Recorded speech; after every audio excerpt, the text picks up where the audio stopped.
तो इस थ्योरम के अंदर क्या देखा है, H is subgroup of G, N is normal subgroup of G. ठीक है, तो इन दोनों का इंटरसेक्शन यानी सब ग्रुप और नॉर्मल सब ग्रुप का इंटरसेक्शन क्या होता है, नॉर्मल सब ग्रुप होता है, ये बताया। और यहाँ कहा गया है कि एच इंटरसेक्शन एन का नॉर्मल होना जरूरी नहीं है जी के साथ, यानी कि जी का नॉर्मल सब ग्रुप होना जरूरी नहीं है। ये नॉर्मल सब ग्रुप किसके लिए है, एच के लिए। देखो यहाँ ये हाईलाइट करने लायक चीज़ है क्या, कि एच के लिए ये नॉर्मल सब ग्रुप होगा इंटरसेक्शन वाला, पर जी के लिए हो भी सकता है, नहीं भी हो सकता। ये कोई कंपलसरी कंडीशन नहीं है कि जी के लिए नॉर्मल सब ग्रुप होगा, पर ये वाला जो है ना, ये किसके लिए होगा, एच के लिए तो कंपलसरी है कि एच के लिए तो होगा ही होगा। यानी एच अगर सब ग्रुप है, एन मेरा नॉर्मल सब ग्रुप है, तो दोनों का इंटरसेक्शन नॉर्मल सब ग्रुप होता है एच के लिए, पर दोनों का इंटरसेक्शन नॉर्मल सब ग्रुप जी के लिए हो ये जरूरी नहीं है। ठीक है, ये बोला गया है थ्योरम के अंदर, तो इस थ्योरम को प्रूव करते हैं। सबसे पहले एच मैंने क्या माना है, नॉर्मल, एच मैंने सब ग्रुप माना है। ठीक है, तो एच अगर मेरा सब ग्रुप है, एच इज सब ग्रुप, तो सब ग्रुप है तो इसके अंदर आइडेंटिटी एलिमेंट एग्जिस्ट करेगा, एच में भी और एन में भी। एन में क्यों करना है, क्योंकि नॉर्मल सब ग्रुप है तो सब ग्रुप तो है ही एन। अरे नॉर्मल हुआ तो क्या हुआ, सब ग्रुप तो है ही एन, इसलिए ई एच में भी है और ई मेरा एन में भी है। इसका मतलब ई जो है वो मेरा इन दोनों के इंटरसेक्शन में भी है। अगर ई मेरा इन दोनों के इंटरसेक्शन में है, इसका मतलब ई मेरा नॉन एम्प्टी है। तो ये फर्स्ट स्टेप होता है किसी को भी नॉर्मल सब ग्रुप दिखाना है। अगर मेरे को इस वाले को नॉर्मल सब ग्रुप दिखाना है तो सबसे पहले मैं क्या दिखाऊंगा, इसको नॉन एम्प्टी दिखाऊंगा। ठीक है, अब मेरे को नेक्स्ट कंडीशन क्या कंसिडर करनी है, कि एक्स और वाई दो एलिमेंट है जो मेरे इस इंटरसेक्शन में, अगर वो इस इंटरसेक्शन में है तो वो एच में भी होंगे और एन में भी होंगे। अब मेरा एच और एन क्या है, दोनों सब ग्रुप की डेफिनेशन को तो सेटिस्फाई करते हैं, पर जो एन है ना वो नॉर्मल सब ग्रुप है, पर वो सब ग्रुप तो है ही। तो दोनों एक बार के लिए तो सब ग्रुप कंसिडर करोगे तो सब ग्रुप की प्रॉपर्टी से ये लिख सकते हैं कि उनके अंदर एक एलिमेंट ऐसा एग्जिस्ट जरूर करता है। ठीक है, दोनों के अंदर सेम एलिमेंट एग्जिस्ट कर रहा है। अगर दोनों के अंदर सेम एलिमेंट एग्जिस्ट कर रहा है तो दोनों के इंटरसेक्शन में भी सेम एलिमेंट एग्जिस्ट करेगा। अगर दोनों के इंटरसेक्शन में ये एलिमेंट एग्जिस्ट कर गया, इसका मतलब जी मेरा सब ग्रुप हो गया। ठीक है, सब ग्रुप वाली प्रॉपर्टीज को उसने प्रूव कर दिया। पर मुझे इसको नॉर्मल सब ग्रुप दिखाना है। नॉर्मल सब ग्रुप दिखाने के लिए क्या करना होगा, अब मेरा ये सब ग्रुप है तो ये मेरा सबसेट है एच का भी और जी का भी। ठीक है, तो सब ग्रुप वाली देखो, आप तो सिर्फ ये लिखो डायरेक्ट जी का। देखो अगर वो मेरा जी का सब ग्रुप है, ये क्यों लिखा जा रहा है एच के लिए, देखो एच के लिए दिखाया गया है ये सब कुछ। क्या दिखाया गया है कि एच मेरा क्या है, सबसेट है जी का, तो जो चीज़ मेरी जी के लिए सब ग्रुप है ना, वो मेरी एच के लिए भी सब ग्रुप होगी, क्योंकि एच मेरा क्या है, जी का सबसेट है। और ये जो सब ग्रुप है वो फिर वापस किसका सबसेट हो गया, एच का। तो इनडायरेक्टली अगर कोई चीज़ जी के लिए प्रूव है ना, तो उसको एच के लिए अलग से करने की जरूरत नहीं, वो एच के लिए ऑटोमेटिकली है, इसलिए यहाँ पे ये चीज़ लिखी गई है। नेक्स्ट हम क्या कंसिडर करेंगे कि एक्स सब ग्रुप दिखा दिया एच के अंदर, अब मेरे को उसको नॉर्मल सब ग्रुप दिखाना है एच के अंदर। तो एक्स मैंने एक एलिमेंट माना, ठीक है, बी मैंने एक एलिमेंट माना, एक्स को तो किसमें माना, इंटरसेक्शन वाले में, और बी को माना एच में। ठीक है, अब एक्स मेरा इंटरसेक्शन में तो वो मेरा एच में भी है और एन में भी है, और बी वाला, तो ये तीन कंडीशन, एक दो तीन, ये तीनों कंडीशन मिलके क्या दे रही हैं, ये दे रही है सिंस एक्स मेरा एच में है, एच मेरा स्मॉल एच मेरा एच में है, तो मैं ये चीज़ लिख सकता हूँ। क्यों लिख सकता हूँ ये चीज़ मैं ऐसे लिख सकता हूँ क्योंकि ये मेरा क्या है, कंडीशन होती है। किसकी कंडीशन होती है, नॉर्मल सब ग्रुप की कंडीशन होती है। किसके लिए, एन के लिए। ये सब किसके लिए लिख रहे हैं हम, एन के लिए, तो एन तो मेरा नॉर्मल सब ग्रुप है, इसलिए ये चीज़ लिखी जा सकती है। और ये मेरे किस में बिलोंग कर रहा है, एच में बिलोंग कर रहा है। ठीक है, तो ऑल्सो लगा के हम ये कंडीशन लिखेंगे, एच एक्स एच इनवर्स मेरा एन में बिलोंग करेगा। क्यों करेगा, क्योंकि एन मेरा नॉर्मल सब ग्रुप है जी का।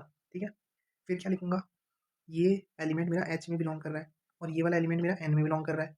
इसका क्या मतलब हुआ कि ये एलिमेंट मेरा दोनों के इंटरसेक्शन में भी बिलोंग करेगा, और इसलिए हम ये कह देंगे कि ये नॉर्मल सब ग्रुप होगा एच का। इसमें ऐसा कोई भी डाउट वाला सेक्शन कहीं मिल रहा है क्या आपको, बिल्कुल सब चीज़ सीधी सीधी लिखी हुई है, बिल्कुल सीधा सिंपल तरीके से ये चीज़ प्रूव हो सकती है। आपको दिक्कत पता है कहाँ हो सकती है, यहाँ वाले पोर्शन में, कि इतना लिखने के बाद ये कैसे लिख दिया। तो ये आप पिछले वाले में भी देखो ना, पिछले वाले में भी हमने यही किया था, क्या कि यहाँ तक आए, फिर हमने इसको इससे कंपेयर करवाया। एक सेकेंड, ये नहीं, इससे पहले वाला जो क्वेश्चन था, कहाँ गया,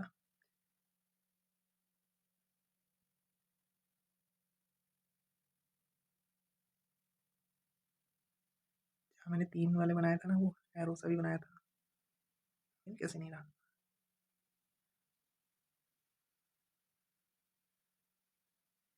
ये रहा। मैंने कहा ना मिलेगा कहीं ना कहीं। तो देखो ये क्या है, एक एलिमेंट है, ये दूसरा एलिमेंट है, ये तीन कंडीशन, और एन वन क्या है, नॉर्मल सब ग्रुप है। एन वन नॉर्मल सब ग्रुप है तो ये लिखा जा सकता है। तो वैसे ही सेम तरीके से एन वन के लिए लिखा ना, तो बस इस चीज़ को ध्यान में रखो, और अभी जो मैं दिखाने वाला हूँ उस चीज़ को देखना। इस जगह पे देखो, यहाँ पर भी ये तीन लाइन लिखी हुई है, एक दो और तीन। उसके बाद में मैं यहाँ क्या जानता हूँ, एच क्या है मेरा, नॉर्मल सब ग्रुप है। ये इसलिए लिखा गया है क्योंकि एच मेरा क्या है, नॉर्मल सब ग्रुप है। ठीक है, तो यहाँ आपको डाउट हो सकता था, ये एक्स्ट्रा चीज़ मैंने आपको बता दी। एच मेरा नॉर्मल सब ग्रुप है, विश्वास नहीं हो रहा? दिखाऊँ? एच मेरा नॉर्मल सब ग्रुप है,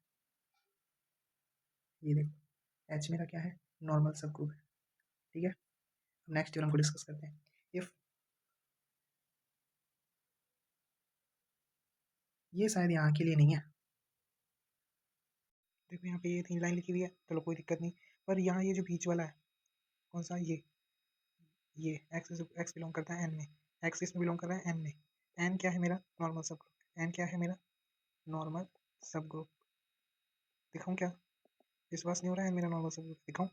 ये देखो क्या लिखा हुआ है, N is a normal subgroup of G, ठीक है। तो यहाँ पे एक्स मेरा एन में बिलोंग कर रहा है, एन मेरा नॉर्मल सब ग्रुप है।